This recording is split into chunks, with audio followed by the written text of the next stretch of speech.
So we ask all participants to please save all questions until the end of the presentation. We will be utilizing the chat box for questions from the participants. And if you could please do not use the raise hand feature in this session as it is of distraction to the presenter. So thank you everyone for joining and for being here with us today. So let's go ahead and get started. So, the College of Engineering and Industrial Engineering programs offer a Master of Science in Operations Management, Engineering Management, and Engineering. We also offer graduate certificates in Project Management and Six Sigma and Homeland Security. So, with us today for our presentation on sports analytics, putting the fun back into analytics, we have Walt DeGrange. Walt is the Director of Ability for Canada, where he helps organizations use analytics across federal and commercial domains.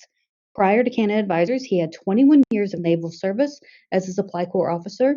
The last 10 years in the Navy, his positions focused on supply chain analytics. He has taught courses in the MSOM program since 2014, and prior to that, he was an assistant military professor at the Operations Research Department. Walt has also served on the Military Operations Research Society, and chairperson for the Informs Sports section. So everyone, please welcome Mr. Walt DeGrange. And Walt, I'll go ahead and hand it over to you. Thank you for doing this for us today. All right. Yeah, thanks. This is a pretty exciting opportunity for me. This is a brief that is near and dear to my heart, as we'll see in the next few slides, and something that I believe is useful not only as for me personally, but as you shall see, it's useful for communicating analytics, learning analytics, and reinforcing analytics and why it's so important. And sports is a topic that is of interest to a lot of folks. So I think it naturally just is very magnetic.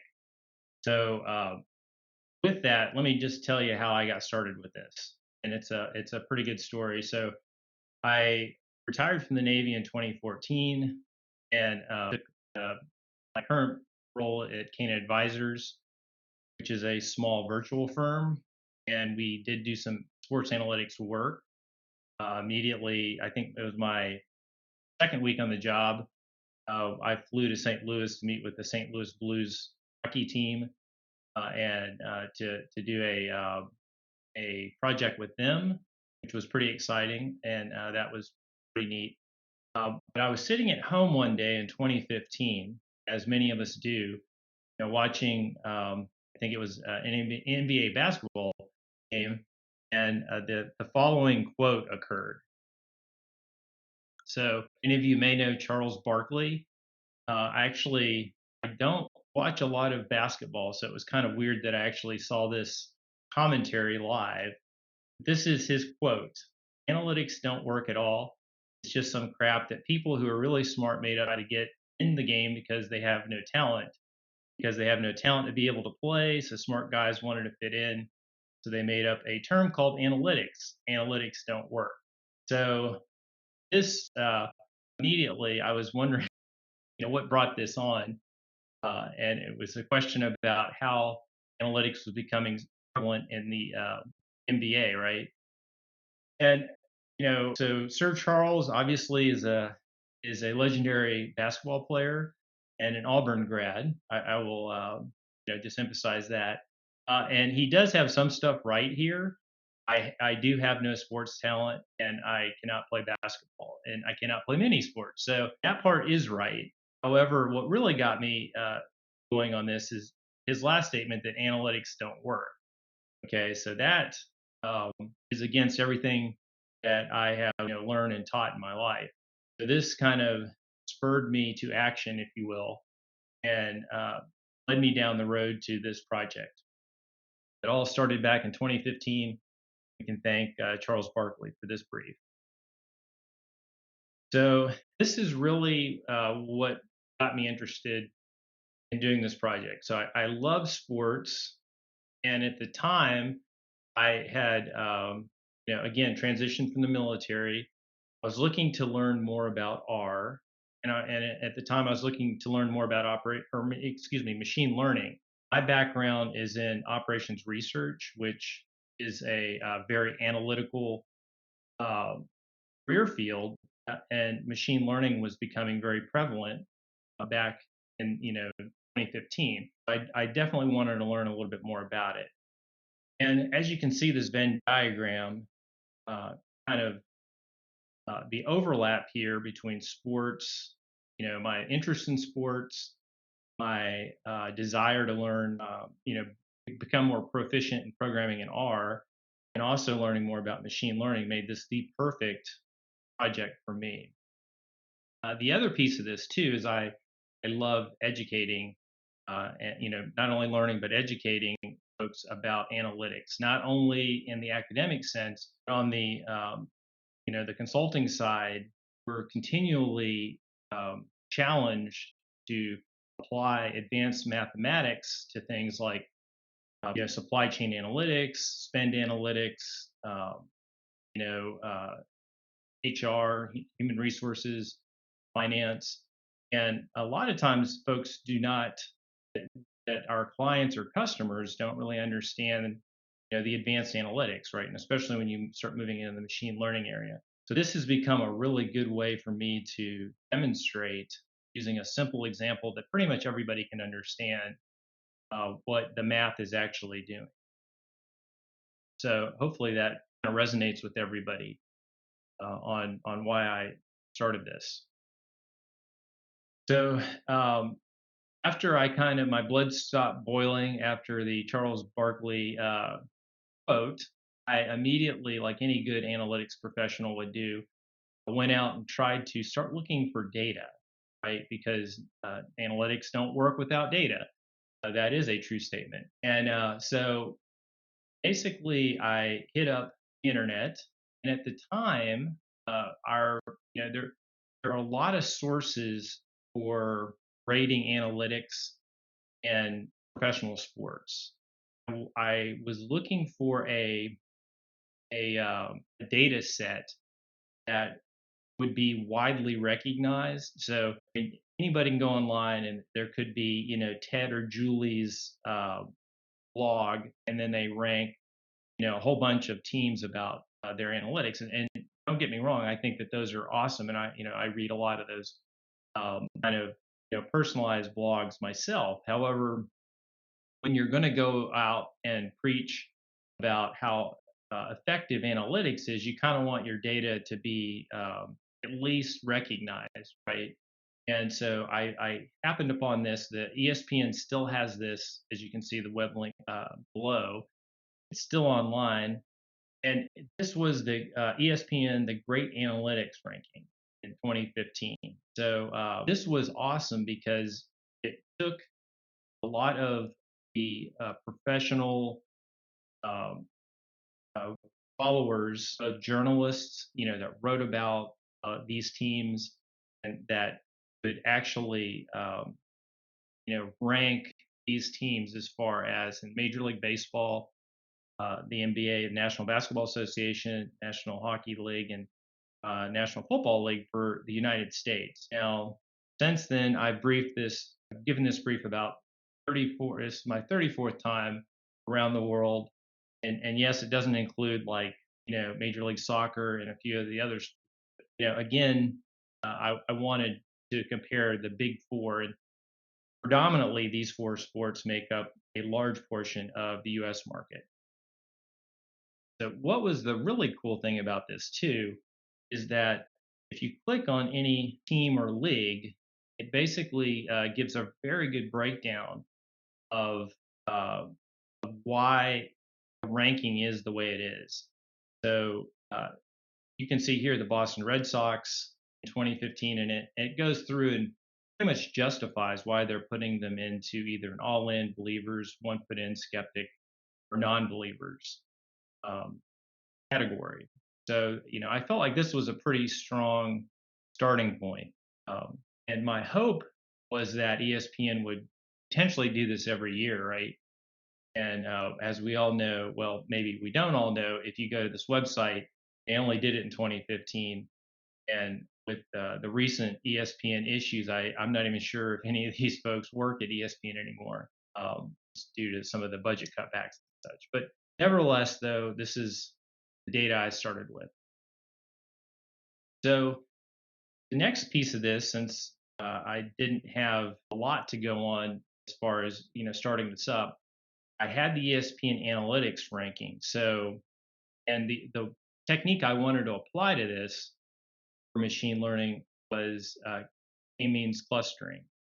So basically, for those of you, and this isn't, it's kind of out of scope to teach about um, the k-means clustering and how that all works in this brief. However, the one thing you need to know about it is it works on numeric input.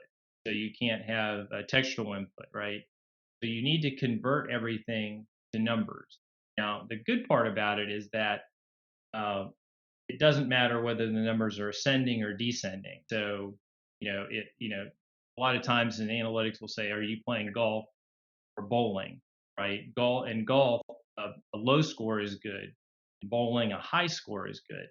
K-means clustering basically normalizes everything and is agnostic to whether you're playing golf or bowling. So in that respect, as long as everything is numeric, you're good to go.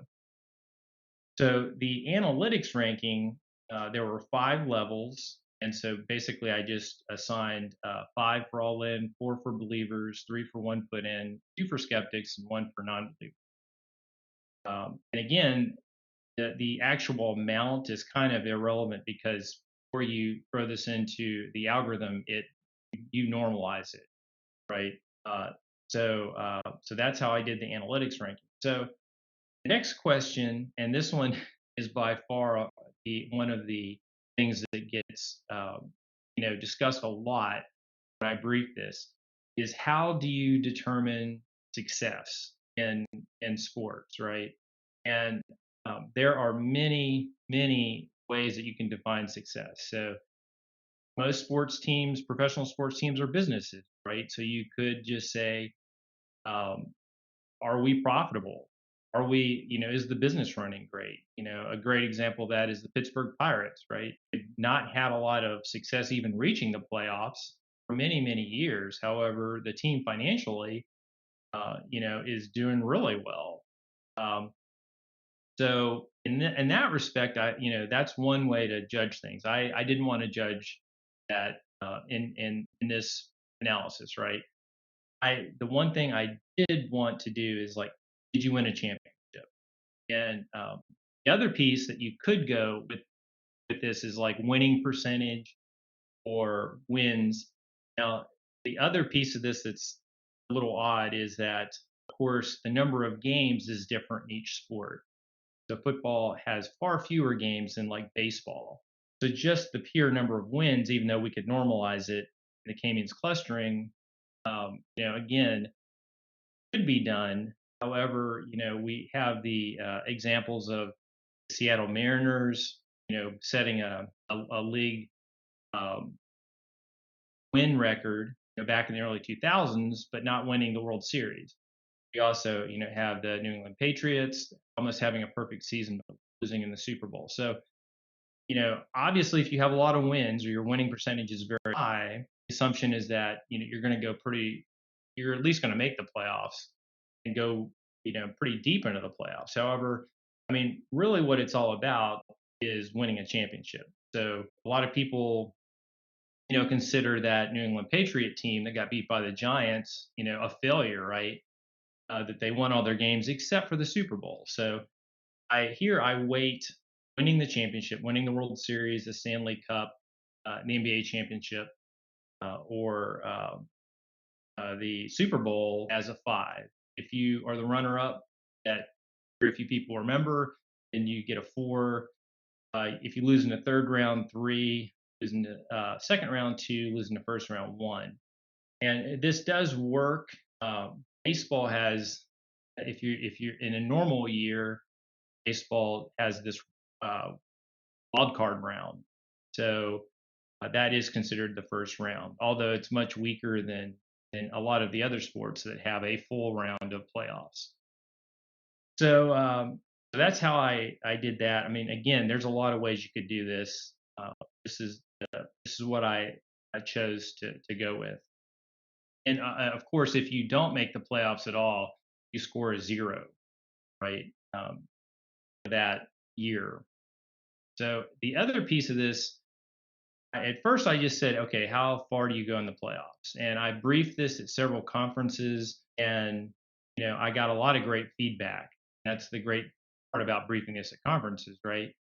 And folks said, hey, you need to consider the size of the market, right? And so whether that's a mid-size market, a small-size market, or a large-size market.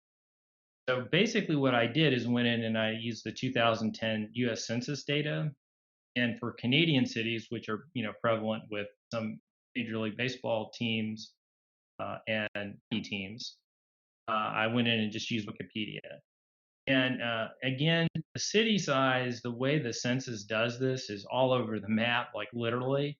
So you get some areas like San Diego that considers the entire county, and then you have other players like or other cities like Metro Atlanta that I know that city is larger than what their census count is, right? But they're only counting a small portion of the actual city. They're not including the entire Atlanta metro area. So it is what it is. Again, I don't want to add too much of my own personal bias into this. So I just went off the city size for U.S. Census. The other piece of this is the salary, right? So I somebody said, hey, well, you need to kind of tease out whether teams are just like buying these championships, like New York Yankees, the Los Angeles Dodgers. A lot of teams are renowned for spending a lot of money. And, just because they spend a lot of money and are ranked high in analytics, that could actually mean the same thing, right? There's no way to know whether it's just because they're spending a lot of money or whether it's the analytics that's helping them. So basically, what I do, I use something Spot or Spotrack. I'm not even sure how to say it, or spotrack.com for salary information. And with these four sports, the team salaries are structured totally different. So as far as the sport is concerned, so in every sport except Major League Baseball, I use the salary cap. So I use the difference in salary cap. In Major League Baseball, I actually use the cash payroll. And for those of us that sports are near and dear to our heart, there are a whole bunch of things that affect team salaries, depending upon how they write contracts and how the sport has, all sports have control about uh, team salary caps, right? Major League Baseball actually has a luxury tax. I don't want to get into all the ins and outs of this and whether or not they, Mike Trout's option, it's, exercise, and then, therefore the Angels, that year their salary goes up $1,000 or $4 million or something. I just kind of defer to this sports site and I use it every year. Okay, so getting on to some of the challenges of doing this analysis. Again, going back to 2015, I assumed that ESPN would be doing this ranking annually. That did not occur, and that's probably one of the things I really want to change with this. I want to try to find a really good source that is that has every team ranked every year, and many have been suggested, and I'm still kind of weighing my options there. The other piece of this was, again, like I'd already hit upon this, but salary data issues. I just it's weird and wacky how salaries are counted. I just had to just choose a data source and go with it. There just wasn't a good way for me to kind of figure that one out on myself or by myself. Yeah, the other piece of this is that the NHL has actually expanded, and as we may or may not know, the Las Vegas Golden Knights were added, and we were going to have Seattle, I believe, next year added to the NHL. So they weren't included in the original ESPN ranking, analytics ranking, right? Because they started play after 2015. So I actually had to assign them a score myself. That was something I didn't want to do, However, again, ESPN let me down. They're also considering the market size. There have been some moves, and this has been most prevalent in football. 2016, the Rams moved from St. Louis to Los Angeles. 2017, the Chargers from San Diego to Los Angeles, and then of course just this year we have the Raiders moving from Oakland to Las Vegas. So those are, pretty much the market size is where the team is as of 2019, right? Um, and I don't consider that different over the years. You could actually probably do that. However, in this case, these cities, obviously the two moving to Los Angeles and New York are by far the biggest areas. Um, so, it is what it is. The other small issue I had, which I was running through here, there was a name change too. Washington obviously changed to the Washington football team. That's reflected in the new analysis. And then, of course, we have a census that's ongoing here in the U.S. this year. So I'm anxious to get those numbers, and we'll update the market size. So let's just take a look at some of the results. And these are not, right now, I'm not using any kind of machine learning. This is just kind of a straight mean and standard deviation. There are 30 teams in Major League Baseball, 30 in the NBA, 32 in NFL, and of course 31 in NHL. Next year we'll have the addition of Seattle, and that'll shed up to 32. So the mean ESPN, and remember 5 is you're all in for analytics. 1 is, you're not. You're a non-believer. So, and we kind of see the standard deviation here. So no surprise, baseball is number 1, and of course a lot of people know sabermetrics. Baseball analytics has been sort of baked into baseball for many years. Basketball comes in second. The NFL, or excuse me, the NHL comes in second, and then the NBA for the mean, and then the NFL third. And if anybody keeps up with sports analytics, again, Major League Baseball has had it baked in since forever. The NHL actually is an interesting case of it. It's far behind the money that's involved, especially contracts and just attendance and TV and such. And so I think my hypothesis there is that, again, when you start not having a lot of money to pay for players and such, that analytics can actually be a very good way to get an edge, right? Because you're just paying some analytics professionals, which, oh, by the way, make far less than minimum contracts for any of these sports, right?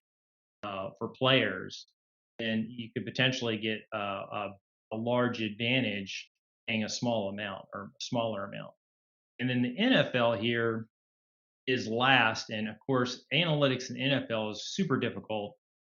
Even like game strategy is you've got 22 players on the field at any given play, and the defense calls a play, the offense calls a play, and then you snap the ball, and people kind of, players may be successful at doing things or unsuccessful at doing things. They may fall down, they may run into other players. There's a whole lot of variability there. However, you do see a lot more, tendencies for play calling, play situations, and a lot more analytics going on. In 2015, I think overwhelmingly, it was they were definitely in last place, and but they're catching up, right? Uh, so that's some of my insights here.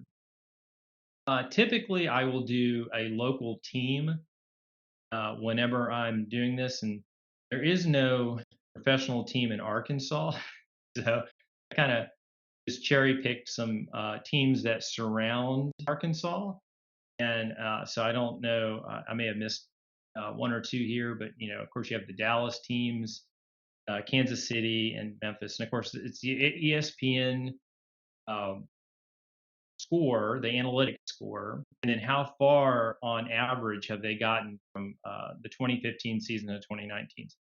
And here, as you see, we'll see the Dallas Mavericks again. They were ranked very high in analytics maturity. However, they haven't gotten very far. It hasn't really paid off, right?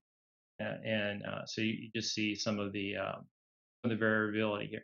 The other piece of this too is that I only use that one instance, and there are some really good examples of like the Philadelphia 76ers that were ranked like I think number one overall, number two in this ranking, and then they're since 2015, their director of analytics actually left. They probably went down, um, a lot, and then there was a year or two, and then they actually hired four professors from Temple, to be their analytics department. So it probably went up again. So that's another confounding thing about this is that we've actually had some known instances where this ESPN rating probably wasn't consistent over this 5-year period. So I just go over the champions here and from 2014 to 2019, and just to see sport, the team, their ESPN ranking, and then the population of their city. So just 2014, and this is just to kind of get a sense of okay, what were the ESPN rankings, and how big of a market were these? The one thing I will say is that the first few years of this project, it was totally confounded by people by repeats, right? And the Patriots and the Warriors, um, you know, when you're trying to assess whether something is relevant or not or correlated with success, you need a variety of champions. And if the Warriors and the Patriots keep winning again and again, it doesn't really give you any new information. So I was all for Tom Brady moving to Tampa Bay this year, and getting some variety right into the playoff system, and having some of these teams that always make the playoffs um, not make the playoffs. So here we see 2014, 2015. The Denver Broncos are actually an outlier in many respects. I think they've got the lowest ESPN rating of anybody who's won a championship over the past few years. 2016, now you're seeing again a lot of the teams. There is nobody even with a 3 here, right? That has won a championship. And the other piece of this too, I know many of you may be saying, "Oh, the Boston Patriots." So it's the city, not the name of the team. So there are a few weird things like the Denver Rockies and stuff like that. But I go off the city. Obviously, some teams are named by a state. So, the 2017, again, all the teams had a 4 or 5 here. 2018, we have the Raptors, which again, unfortunately, I didn't get updated ratings here. The Raptors are actually a big user of analytics now, which wasn't represented back in 2015. So again, they'd probably be a little higher here if we had updated ratings. And then 2019, which fortunately we were able, and I do count. What I do is it's the year that the season starts for the NBA and NHL, right? So here we have, and I guess for the NFL too, since the Super Bowl is actually the year after. So here I was glad that the NBA and NHL actually finished up. So here in the past few months, using the bubble and semi bubbles for the NHL, bubble cities. Now again, here we see the Los Angeles Lakers, which for many years have languished in analytics, and I'm definitely need to get more intel on the Lakers to see how their analytics has grown over the years. Other than the fact that obviously they have LeBron James, which always helps. So yeah, I guess that is the lowest one overall. So again, this is just some descriptive statistics on ESPN ratings. And the cool part about this is the mean salary. The way I do the salary is if you spend the most in your league, or you have the least amount of salary cap. Some teams and some leagues can have negative salary cap. Then you are in one, right? You have spent the most money or have the least salary cap. And that will go down to 30, 31 or 32, and that team will have the most salary cap or have spent the least amount of money that year. So it's a numeric ranking. So as you can see, the mean salary in most of these rankings are about, 16 or 17 or 15, which is about the middle of all these leagues. And as you can see, the mean population, we'll get into this, but that ESPN rating of 1 are in a lot of the large market teams. So this is again another just trying to look at the ESPN ranking for um, to see like, okay, this is the best performers. So these are the ones that went the furthest, that had the highest ranking. So here you see the Golden State Warriors, the Patriots, the Dodgers, Cavaliers, Golden Knights, although they haven't been around the entire 5-year period.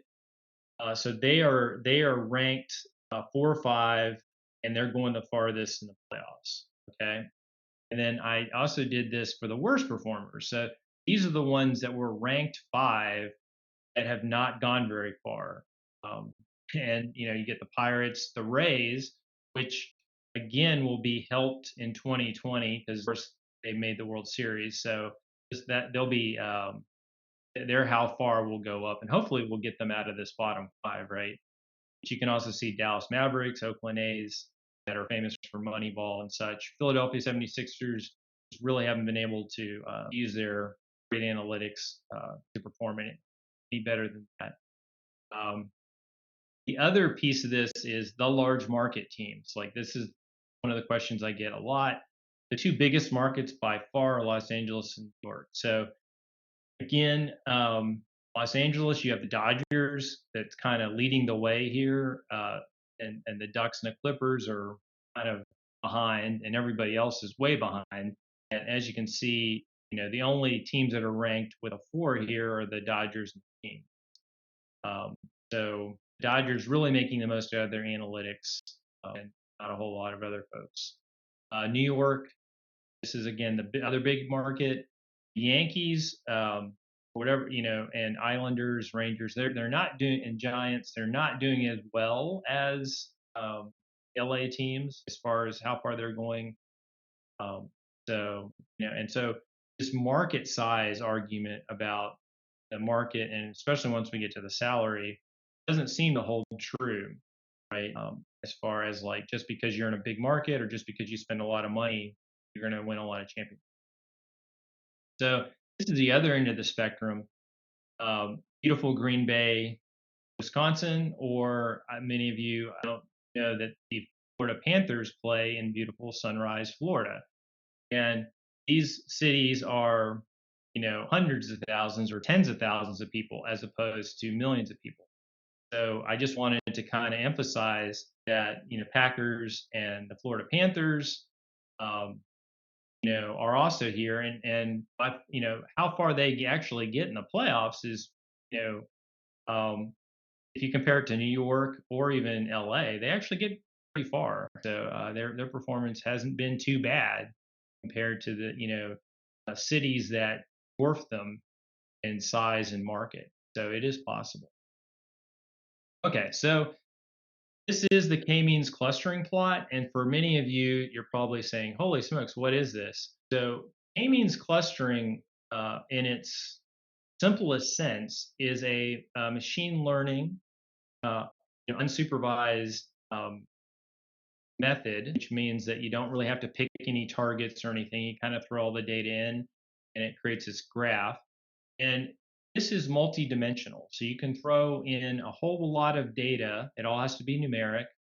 And then what happens is, in a multi-dimensional space, it's easy for us to envision 2 dimensions, but 3 dimensions maybe. But if you throw in a whole bunch more dimensions, our brains kind of explode, right? And basically, what k-means clustering does is it takes all of those attributes about, in this case, teams in all 4 sports, and it basically says, what's the distance, the Euclidean distance between these teams using all of those dimensions, right? So in this case, it's all the performance over all 5 years, so where they finished. And then you get this graph.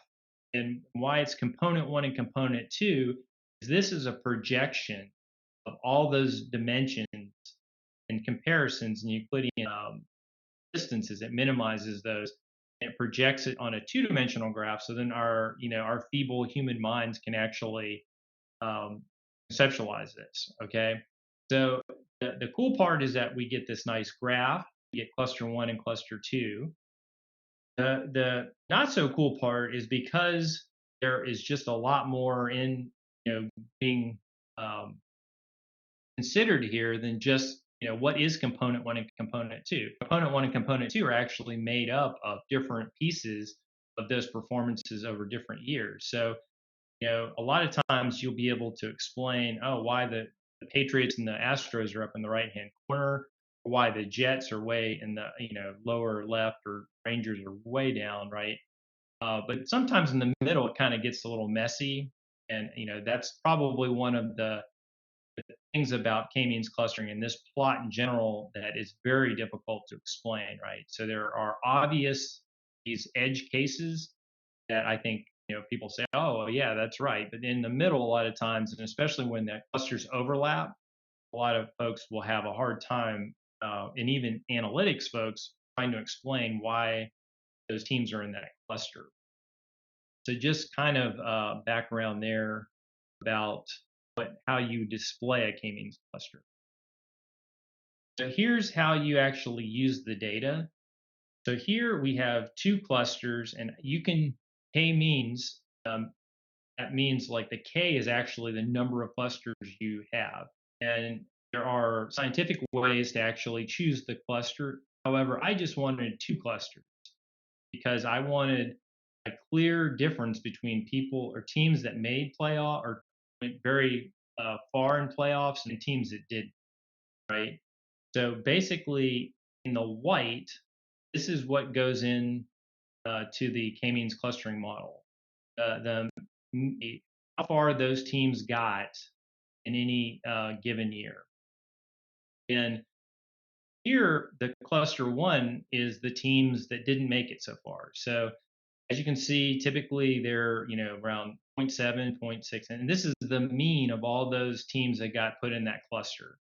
So basically, the cluster, gives you the teams, and then I do the descriptive statistics off that, whether you're in cluster one or cluster two. So in this case, for 2019, team or cluster two is the cluster that is doing really well and going very far in the playoffs. And then what I do is in the green, I take the mean population, the mean salary ranking, and the mean ESPN ranking. And as you can see, the mean population is almost split. So between 1.7 and 1.6 million on average. There doesn't seem to be a big difference between if you are a low performing team over the past 5 years or a high performing team. Your mean population is about the same. The mean salary actually is not that different either. It's not like these 30 teams that have performed really well over the past 5 years are, always in the top five of the salary, right? And again, that's going to be highlighted this year, where I believe the Dodgers are going to be the number one salary, and the Tampa Rays are going to be last, right? So, so again, you're seeing that occur in these rankings also. The last piece, and this is the most important, is the mean ESPN rating. What this means is I've averaged those ESPN ratings over time. And here you see that the good performing teams over the past 5 years are averaging a 4.0 ESPN analytics ranking, and the poor performing teams, those 93 teams that just aren't cutting it, have a 2.9. And I've actually done this every year. And this is kind of the argument I'm making. If I write my email to Sir Charles Barkley on, hey, you were wrong, and this is why. I use some analytics to prove my analytics works, right? And as you can see here, these two lines, if from 2015, which had 2014, 2015 data in it, 2016, which had 2016, 2015, 2014 data in it, and so on.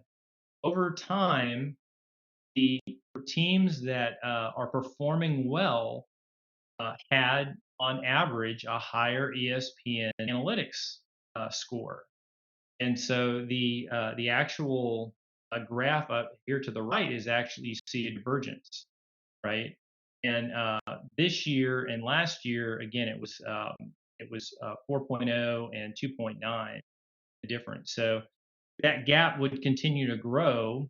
Then again, that would confirm the hypothesis that those teams that had the better analytics score back in 2015 are performing better because they had better, more emphasis on analytics, right?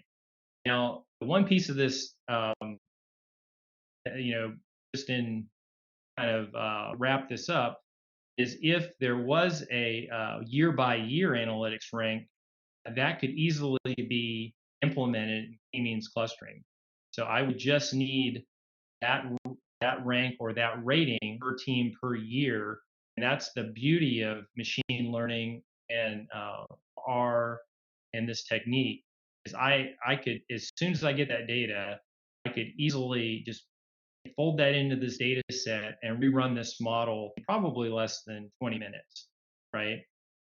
And I would be able to see this same graph as far as now I have individual um, years for the analytics rating for each team. So that's one of the other beautiful things about k-means clustering, the machine learning technique, and the R. So with that, this is actually one analysis that last year, I again got a great idea. I have put all the code on GitHub, and it's, if you go to github.com, /LT Walt /ESPN Sports, or just basically, use your phone to use this QR code, and you too can have all this code and all the data and participate in this. So please feel free to contribute to the repo, or you can fork it and do your own analysis. So everything I did here is available to you if you go to this repository. And I know we're running out of time. I want to leave some time for questions, but I did want to just quickly just show you. A lot of folks are like, well, what does the code actually look like? And just wanted to go over to this is our studio, and this is the actual R code. So when I'm talking about k-means clustering, I will show you what the k-means clustering for 2019. Believe it or not, those, let me see, 1, 2, 3, 4, 5. Those 5 lines of code are basically, actually it's 4 lines of code. That does the k-means clustering. That is the machine learning. So again, there are k-means is a function in base R. When folks say how hard is, how many lines of code did it take? It doesn't take that much at all, right? So this technique is rather simple to do. The other piece of this code that's pretty unique is you can knit it and create a web page. And the other piece of this is actually programmed it. I've updated the code to actually produce the PowerPoint slides you just saw automatically too. This is a web page. It actually produces the code, or it has the code, and then it also produces the output that we just saw. The other piece that this does that I didn't want to PowerPoint slide everybody to death. This actually gives the k-means clustering model for each year. So if you want to go back to say 2017, you can actually see what the clusters were, and you can actually see what those statistics were that I was talking about. Now, I will just say this: sometimes there's no way to say cluster 1 and cluster 2 are always the same cluster. There probably was a way to do that. So sometimes cluster one will be the people that the teams that perform the best, and sometimes cluster two will be that, right? So here again, it flipped on us. So cluster one was the high performers, cluster two wasn't. But you can easily see that by mean rating over here, and how far they got. And then this mean rating up to the right was what produced that last chart, is actually down here. And this actually gives the score. So with that, we go ahead and pause for any questions or comments.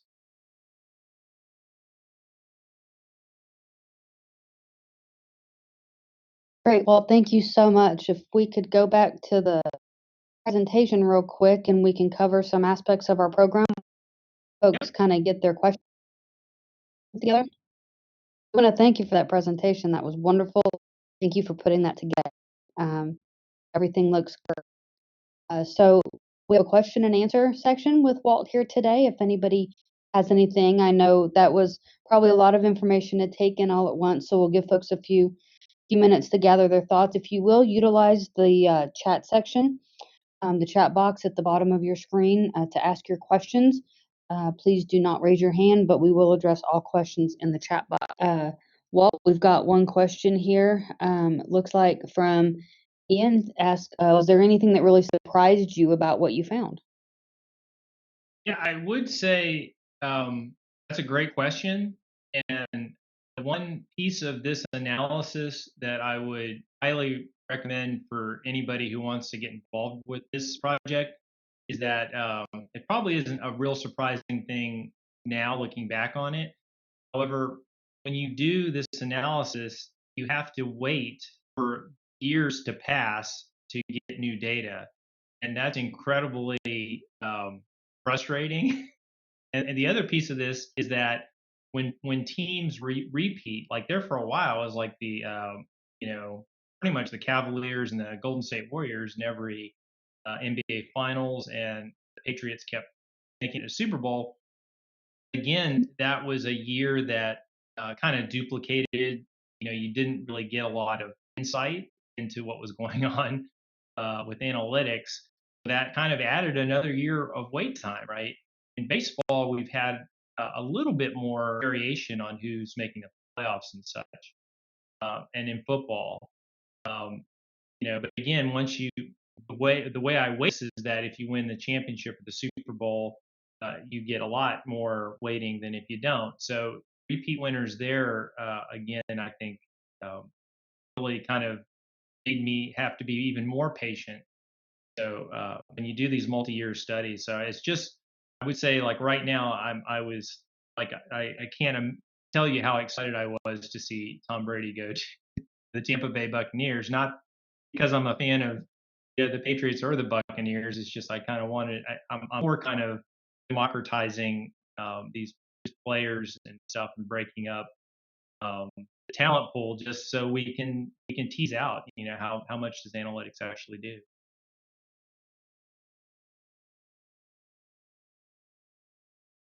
Um, we got Rocky to illustrate the value of analytics in sports. What is the current range of salaries of analytics professionals specializing in sports analytics? What is the approximate size of team employees contracted by professionals? Okay, so that is a great um, question, and that's one of the pieces of this session is in many cases, is there a career path to how you get into sports analytics for professional teams? If we go back to how many professional teams there are in the United States at the top four levels, that's not a lot of jobs, right? So if you have a director of analytics um, at each one of those teams, you're talking about maybe 130 jobs. So if you are thinking about a career in this, that's not a lot of opportunity. The one thing I will say is that this is one of those professions that the demand to do the job is much higher than the actual jobs that are available. So a few years back, the Florida Marlins, which they are not a high analytics team at all. Matter of fact, Don Mattingly he moved from the Dodgers he actually got fired from the Dodgers because he didn't support analytics. They actually had a non-paid internship um, for their analytics. So you're talking about a team that doesn't use analytics, and I think it was for two positions. There were 500 people that showed up. The line, this is like 3 or 4 years ago. The line was like, you know, literally a half mile long, and there were college students. There were probably people who just wanted a new career that were lining up for an unpaid internship for a team that everybody probably knew that the manager wasn't going to be too high on analytics. So in this case, it's very difficult to get into the field.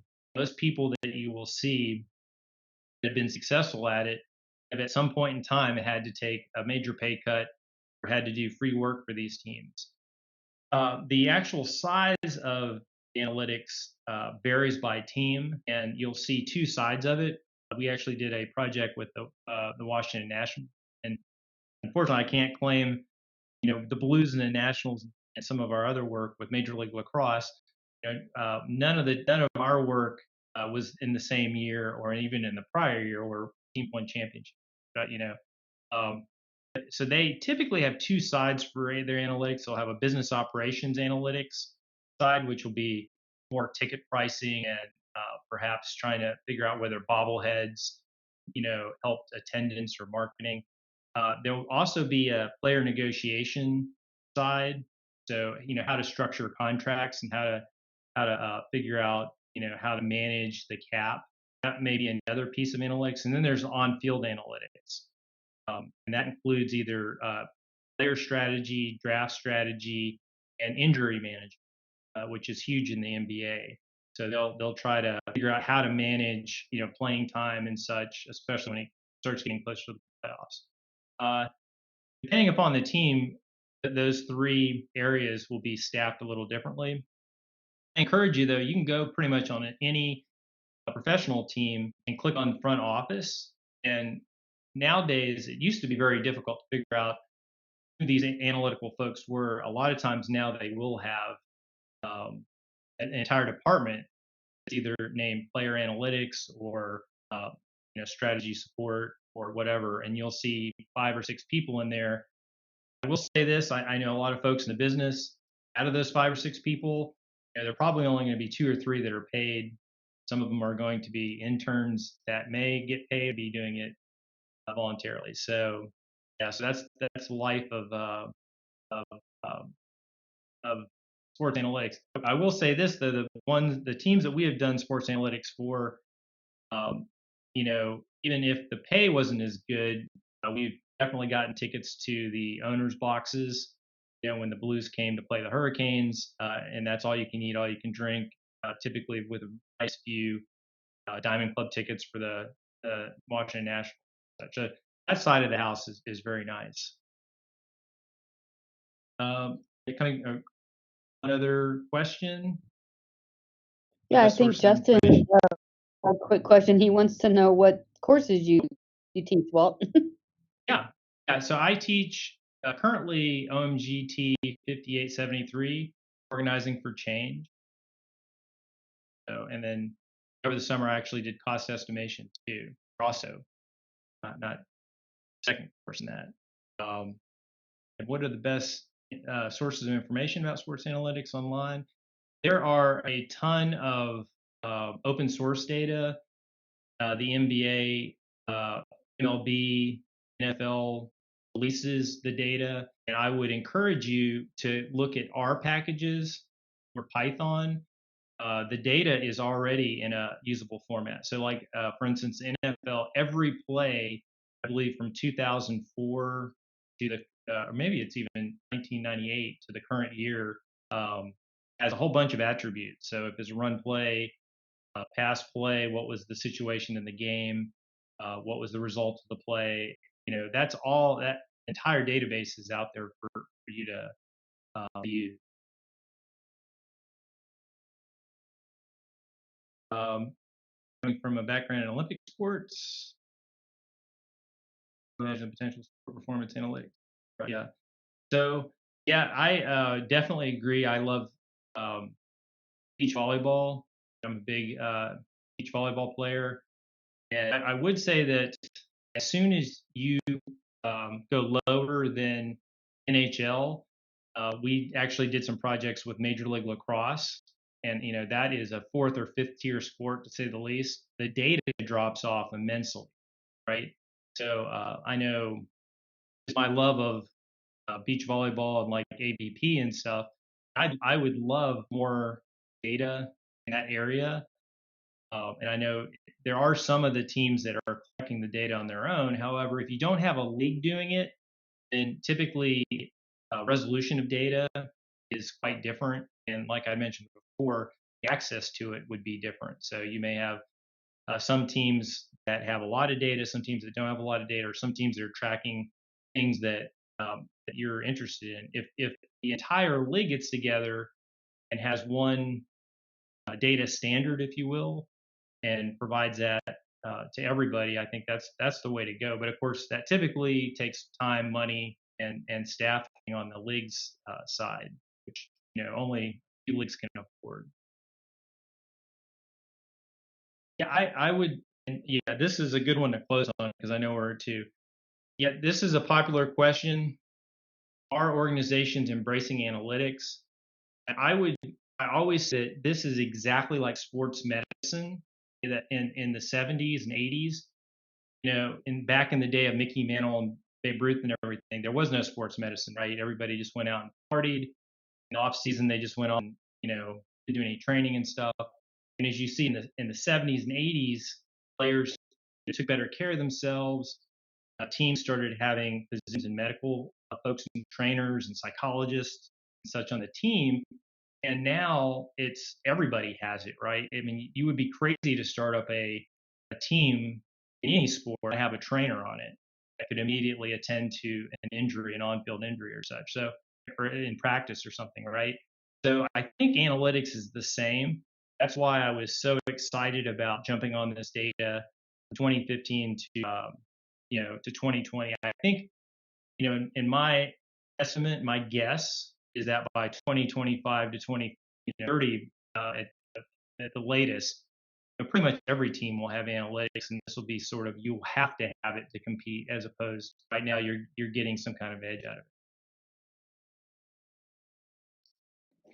Well, great. Thank Cool. you Yeah, so thanks for the much. question. Obviously, there's a lot of interest here, and we can give you Walt's contact info in the follow-up email. We're going to be sending out a PDF of the presentation as well as a link to the video. So we want to just invite you to the next webinar.